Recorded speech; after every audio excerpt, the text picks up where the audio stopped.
विद्यार्थियों, आज हम द्वितीय वर्ष में जो द्वितीय प्रश्न पत्र है भारत में समकालीन समस्याएं, उनके बारे में जानने का प्रयास करेंगे। और ये हमारी प्रथम कक्षा है द्वितीय वर्ष की। तो आप चूँकि समाजशास्त्र के विद्यार्थी हैं, तो यहाँ पर अभी तक आपने प्रथम वर्ष में जाना कि समाजशास्त्र की जो अध्ययन विधि है वो कौन सी है, समाजशास्त्र को क्यों विज्ञान माना जाता है, ये सारी बातों को आपने जाना समझा।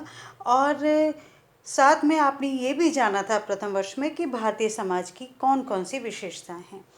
अब इस वर्ष द्वितीय वर्ष में हम ये जानने का प्रयास करेंगे, खासकर आपके द्वितीय प्रश्न पत्र में, कि भारत में ऐसी कौन सी सामाजिक समस्याएं हैं, ऐसे कौन से सामाजिक मुद्दे हैं जिनका समाजशास्त्र के विद्यार्थी होने के नाते आपका जानना और समझना आवश्यक है।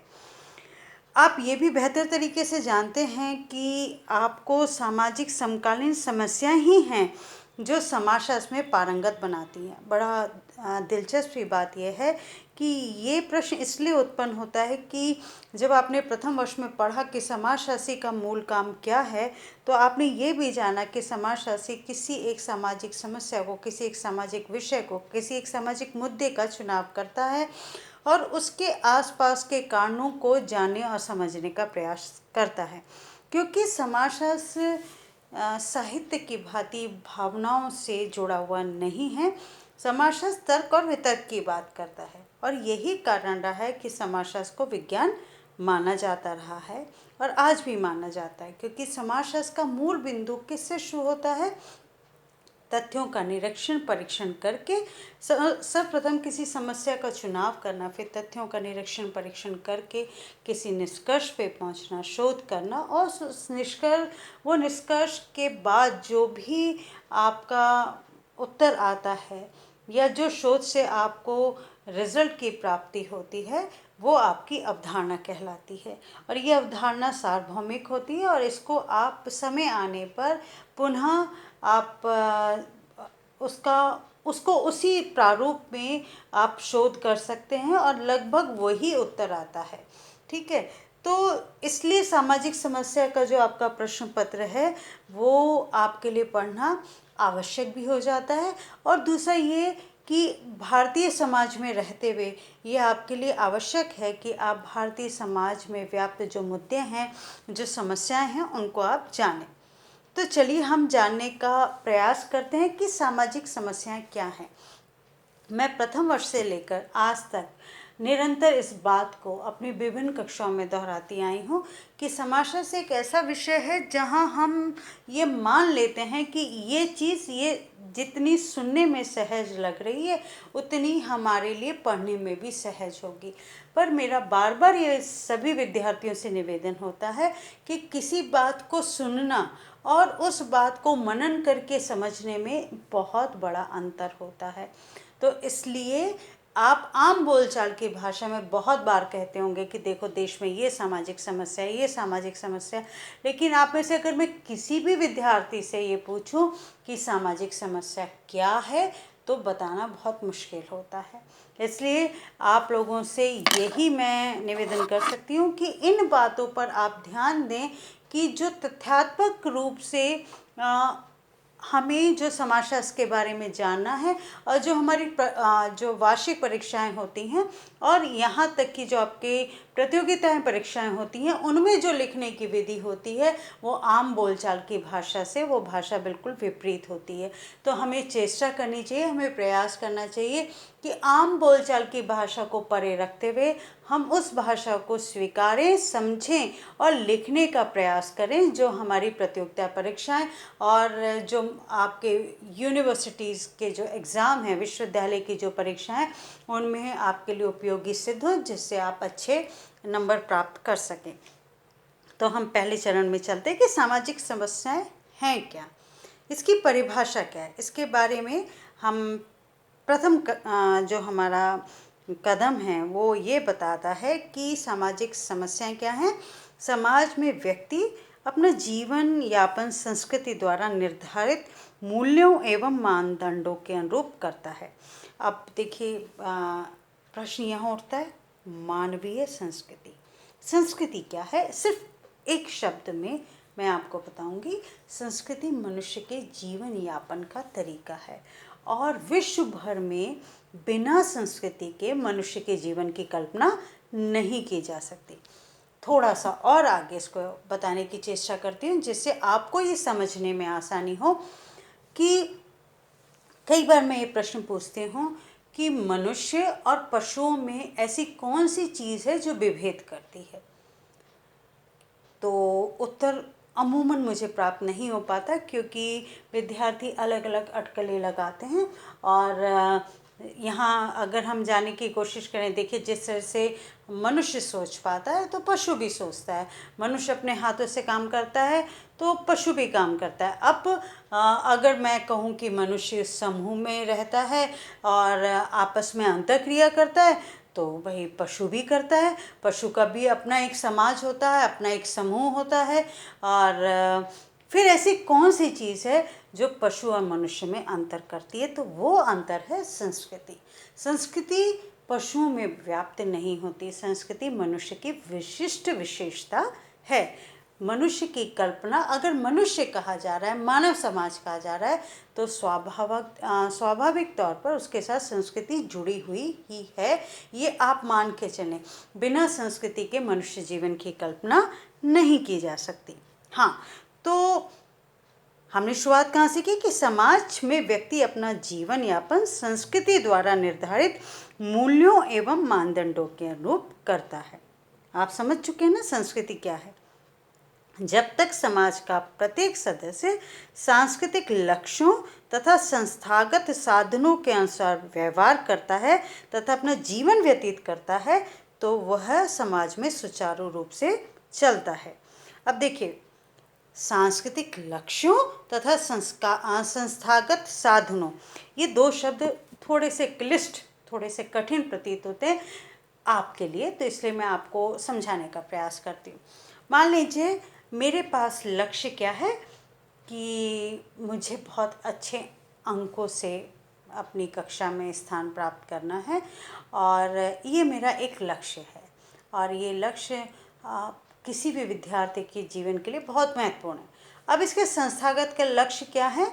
संस्थागत मतलब जो समाज द्वारा स्वीकृत जो साधन हैं, जो माध्यम हैं जिनके द्वारा आप अपने लक्ष्यों को प्राप्त कर सकते हैं। तो वो संस्थागत लक्ष्य कौन से हो सकते हैं कि आप बहुत मेहनत करें, आप बहुत परिश्रम करें, आप विषयवार और जो आपको सिलेबस दे रखा है, जो आपका पाठ्यक्रम है, उसके अनुरूप आप अध्ययन करें और फिर आप अपनी परीक्षा दें तो विश्वास यकीनन आप अच्छे नंबर से पास होंगे।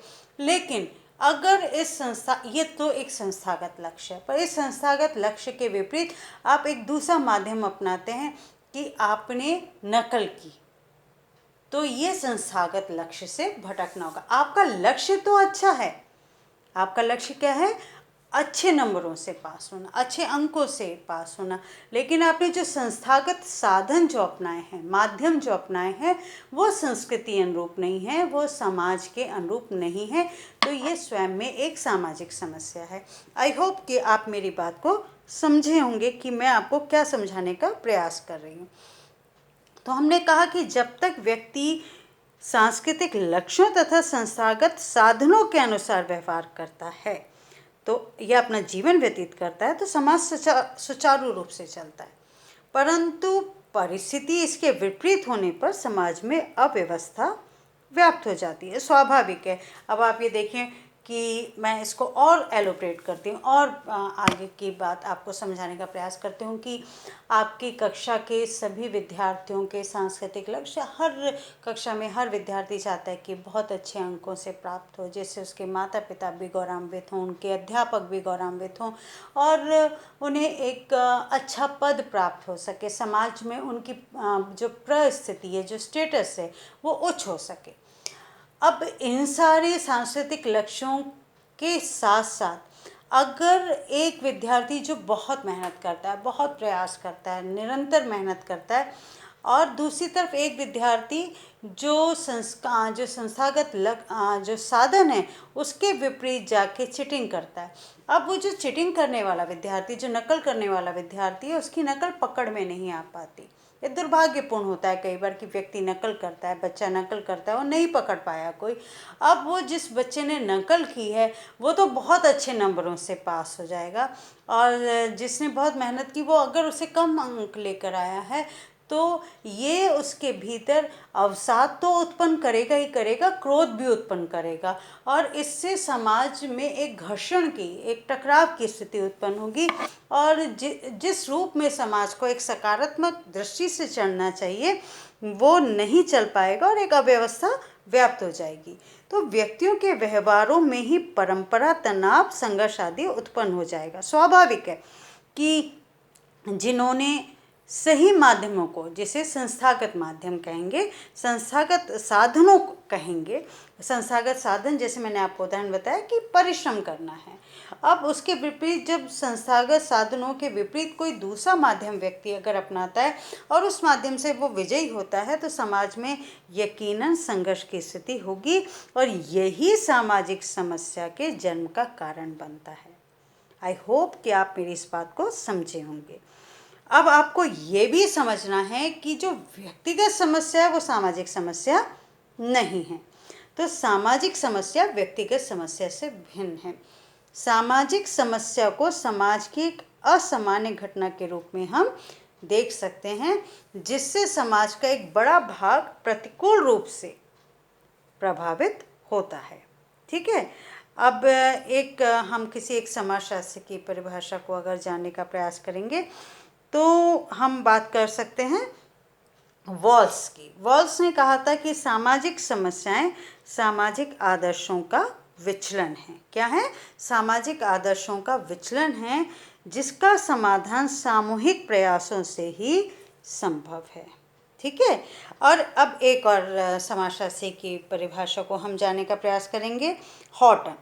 हॉटन और लेस्ले ने सामाजिक समस्या को परिभाषित करते हुए कहा था कि सामाजिक समस्या एक ऐसी स्थिति है जो बहुत से लोगों को प्रतिकूल रूप से प्रभावित करती है और जिसका समाधान सामूहिक क्रियाओं द्वारा ही हो सकता है। ठीक है। अब लब्बो-लुबाब क्या निकल के आया, ये जितना मैंने आपको समझाया वो अगर हम सार रूप में समझना चाहें तो क्या समझेंगे? पहली बात ये कि सामाजिक समस्या व्यक्तिगत समस्या से भिन्न होती है। व्यक्तिगत समस्या का प्रभाव सिर्फ व्यक्ति पर पड़ता है, और अगर हम उसे थोड़ा सा और विस्तारित करने का प्रयास करें तो उस व्यक्तिगत समस्या का प्रभाव समाज पे भी परिवार पे पड़ सकता है। लेकिन वहीं सामाजिक समस्या का प्रभाव समाज के एक बहुत बड़े समूह पर पड़ता है। एक प्रतिकूल असर, प्रतिकूल मतलब नेगेटिव, पॉजिटिव सेंस में नहीं है यहाँ पर, क्योंकि फिर वो सामाजिक विकास हो जाएगा। पर अगर सामाजिक समस्या है तो वहाँ हम बात करेंगे कि प्रतिकूल असर पड़ता है। क्लियर? एक चीज़ ये हमारी बिल्कुल स्पष्ट हो गई। और दूसरी चीज़ ये है कि सामाजिक समस्याएं कैसे उत्पन्न होती हैं। जब जो निर्धारित सांस्कृतिक लक्ष्य हैं, उन सांस्कृतिक लक्ष्यों की पूर्ति के लिए जो निर्धारित सामाजिक संस्थागत लक्ष्य हैं, माध्यम हैं, जो संस्थागत माध्यम हैं, उनको छोड़कर जो असंस्थागत माध्यम हैं, व्यक्ति और समाज का समूह अगर उन माध्यमों को अपनाता है तो ऐसी स्थिति में एक सामाजिक समूह विशेष में तनाव की स्थिति, घर्षण की स्थिति उत्पन्न होती है, और इसी स्थिति का उत्पन्न होना सामाजिक समस्याओं के उद्भव का मूल कारण होता है। और यहाँ मैंने आपको दो समाजशास्त्रियों की परिभाषा बताई है कि ये समाज के एक बड़े भाग द्वारा स्वीकृत और अनुमोदित मानदंडों का उल्लंघन माना जाता है।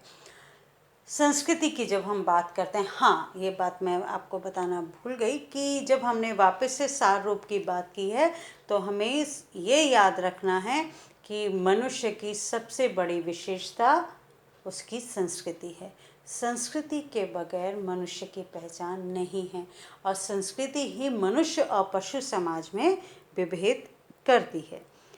मैं विश्वास करती हूँ कि जितना मैंने आपको समझाने का प्रयास किया है वो आपने समझने की चेष्टा की होगी।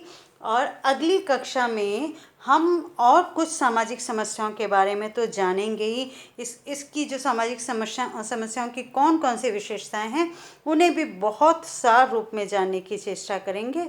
और उसके बाद हम जानेंगे कि भारत में कौन कौन सी सामाजिक समस्याएं हैं, समकालीन भारत में कौन कौन सी सामाजिक समस्याएं हैं। विद्यार्थियों, बहुत बहुत धन्यवाद। और आपको अगर कोई भी ऐसा प्रश्न आपके मन मस्तिष्क में है जो आप पूछना चाहते हैं, तो आपके YouTube पे आपके जो कमेंट बॉक्स है उसमें आप अपने प्रश्नों को डाल सकते हैं। मैं पूरी तरह से प्रयास करूंगी कि आपके हर प्रश्न को सुलझाने की चेष्टा करूं।